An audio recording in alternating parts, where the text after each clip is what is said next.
4 अक्टूबर को high court का decision आता है और उस डिसीजन के बाद सारे चुनाव प्रचार बंद हो जाते हैं। आखिर इस तरह से मामला क्यों? तो मेरे साथ पूर्णिमा भारती जी हैं, उनसे मैं समझता हूं कि आखिर वो क्या कहती हैं, उनको इस पक्ष में या विपक्ष में वो क्या बातें कह रही हैं ये समझने की ज़रूरत है। पूर्णिमा भारती जी, क्या हो गया? ये 4 के बाद सब कुछ बंद हो गया और ये हाई कोर्ट का एक डिसीजन आ रहा है कि अब चुनाव रोक दिया गया, क्या है ये सब? देखिए, पहले तो मैं आपके चैनल को, स्काई खबर को बहुत बहुत धन्यवाद करना चाहूँगी कि मेरी मन की बात मेरे जनता तक पहुंचाने का और ख़ासकर मेरा चैलेंज चुनाव आयोग तक पहुंचाने का काम किए। इसके लिए मैं तहे दिल से आपका बहुत धन्यवाद करती हूं और आपके चैनल के माध्यम से मैं अपने सारे जनता जनार्दन को प्रणाम करती हूं। क्या मामला है ये? फिर एक ही बार 4 अक्टूबर को फैसला आ रहा है और सब कुछ बंद हो जा रहा है, तो ये क्यों? ये पहले नहीं होना चाहिए था? इस तरह की बातें ये आ रही है 4 अक्टूबर को, 10 को वोटिंग के लिए जाने के लिए सब कोई तैयार बैठा हुआ है, हर मतदाता। क्या है ये? सबसे बड़ी बात है कि इसमें सारी गलती चुनाव आयोग की है। इतना आनन फानन में आज तक मैं, इतना उम्र हो गया, आज तक मैं नहीं देखी थी कि प्रेस कॉन्फ्रेंस से लोग उठा रात में और कल से नॉमिनेशन चालू। क्या बात है? कम से कम 21 दिन पहले आचार संहिता लागू होता था, पहली बात।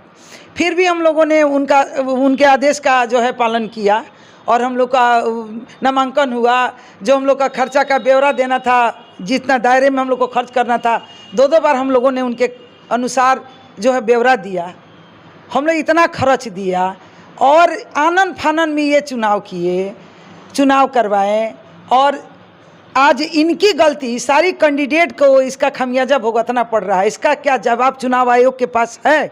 तो एक चीज़ इसमें बार बार ये भी आ रहा है कि नीतीश कुमार जी के ऊपर भी काफ़ी सारा छिटा पड़ रहे हैं उनको भी, कि उनका भी कुछ गलती है। क्या गलती उनका भी, कि कुछ गलती है क्या? है नहीं। जब आरक्षण का मामला है, गलती देखिए सबसे बड़ा गलती इसमें चुनाव आयोग का है। क्योंकि देखिए, चुनाव आयोग जो डिसीजन किए आनन फानन में, चलिए हम लोग उसका सम्मान किए। जब हम लोग का 10 को चुनाव होना है, 4 तक हम लोग का सारा काम, सारा जो एक दायरे में खर्च करना था, सारा सबमिट करना था, हम लोग सारा कुछ कर दिए। मैं चुनाव आयोग से पूछ रही हूँ, मुख्यमंत्री जी से पूछ रही हूँ, क्या इस खर्चा का देनदार कौन होगा? आप होंगे, आपका चुनाव आयोग होगा क्या? मतलब जो पैसे आप लोगों ने खर्च करी है, 2 बार उसको जो सीमा, हाँ 2 बार हम लोगों ने खर्चा का ब्यौरा दे चुका है। जैसे आपके टोटल खर्चों का जो ब्यौरा अभी होगा 4 या 5 लाख रुपए के बीच होना चाहिए, तो क्या वो पैसे आपको वापस मिलेंगे क्या?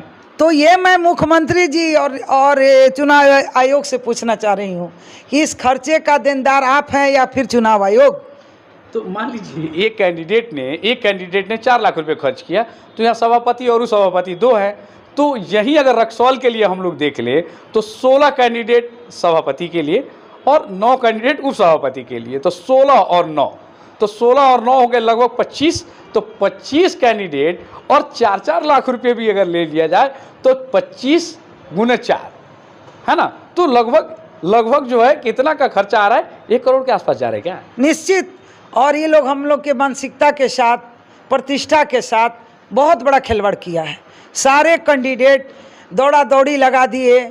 इतना आनंद फानन में आपने डिसीजन किया, उसका भी हम लोगों ने सम्मान किया। और फिर आप लोगों ने ये क्या किया कि 4 तारीख को फिर रात को 10 बजे आ रहा है कि नहीं, रद्द हो गया, चुनाव कैंसिल हो गया।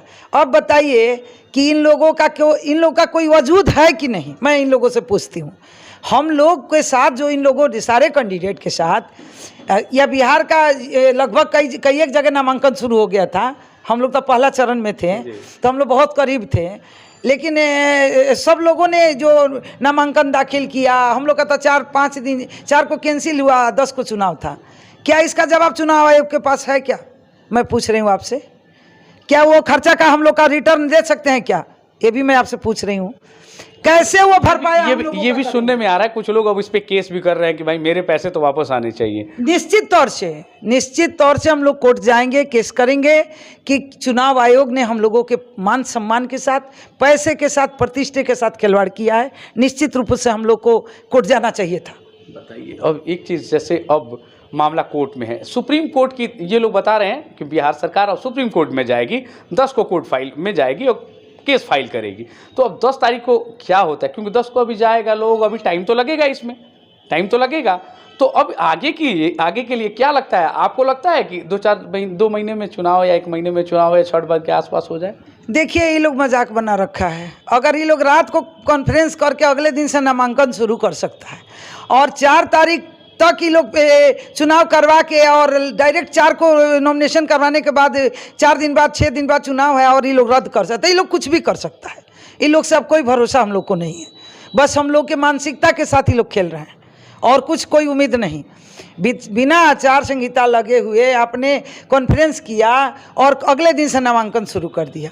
और जब चुनाव 6 दिन बचे थे तो 4 तारीख को आप लोगों ने आनन फानन में कैंसिल कर दिया। आखिर जनता को और कैंडिडेट को आप लोग क्या समझ रखे? हाईकोर्ट तो कह रही थी अगर जनरल कर लीजिए, चुनाव लड़िए, कोई दिक्कत नहीं है, कोई माना नहीं। क्यों नहीं करवाया गया जनरल में? जब इतना लोगों ने अपना खर्च लिया, 2 बार खर्चा का ब्यौरा दे दिया और हाईकोर्ट ने जब कहा तो हाईकोर्ट का सम्मान क्यों नहीं चुनाव आयोग ने किया? क्यों नहीं दिया कि हाँ ठीक है जनरल में आप लोग चुनाव लड़ लीजिए? जिन लोगों का नामांकन हो चुका है, अब बाकी लोगों का अपना रोक के अपना लोग करता कुछ क्यों नहीं किया गया? मैं आपसे पूछ रही हूँ। यानी ये लोग अपना वर्चस्व दिखा रहे हैं, अपना खिलवाड़ हम लोग के प्रतिष्ठा के साथ ये लोग खिलवाड़ कर रहे हैं।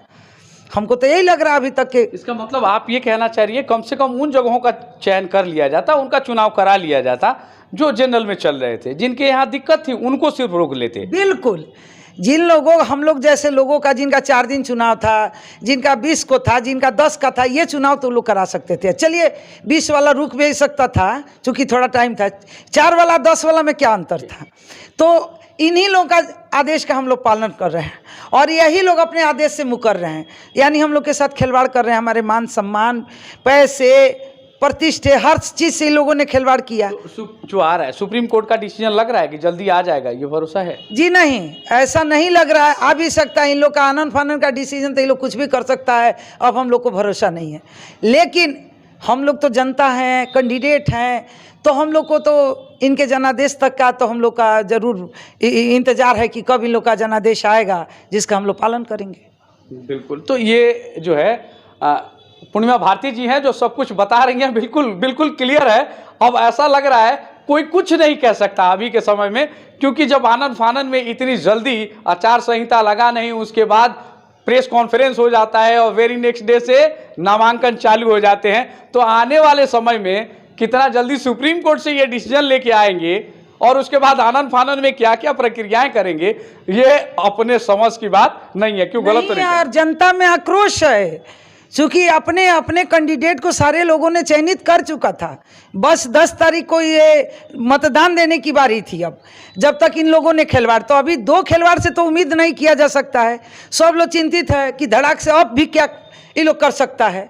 तो अब तो विश्वास है नहीं कि लोग कोई सिस्टम में चल रहा है जिस सिस्टम का फॉलो कैंडिडेट या जनता करेगी। इसलिए कुछ भी लोग कर सकता है, लेकिन हम लोग उनके जनादेश का पालन करेंगे क्योंकि हम लोग कानून का सम्मान करते हैं, चुनाव आयोग का सम्मान करते हैं। लेकिन चुनाव आयोग के द्वारा लिया गया निर्णय बिल्कुल गलत है। गलत निर्णय तो ये क्लियर कह रही है कि गलत निर्णय है, लेकिन जो भी वो कैंडिडेट अगर दम लगा दे तो हम सारे लोग जाके हाई कोर्ट और इनसे जवाब मांगे कि आपने हम लोगों के साथ क्या किया, निश्चित रूप से। तो इस तरह से हमारे चैनल से आप बने रहिए और ऐसे ही महारथी जो सही मायने में रक्सौल के लिए कुछ करना चाहते हैं और करते भी आ रहे हैं लोग, उन लोगों से रूबरू कराएंगे आपको और उनसे बातचीत करेंगे। और इसी मसले पे ज़्यादा मैं कोशिश करूंगा क्योंकि मसला बहुत गंभीर है कि चुनाव आयोग हम लोगों के साथ, जनता के साथ इतना बड़ा धोखा क्यों किया। धन्यवाद।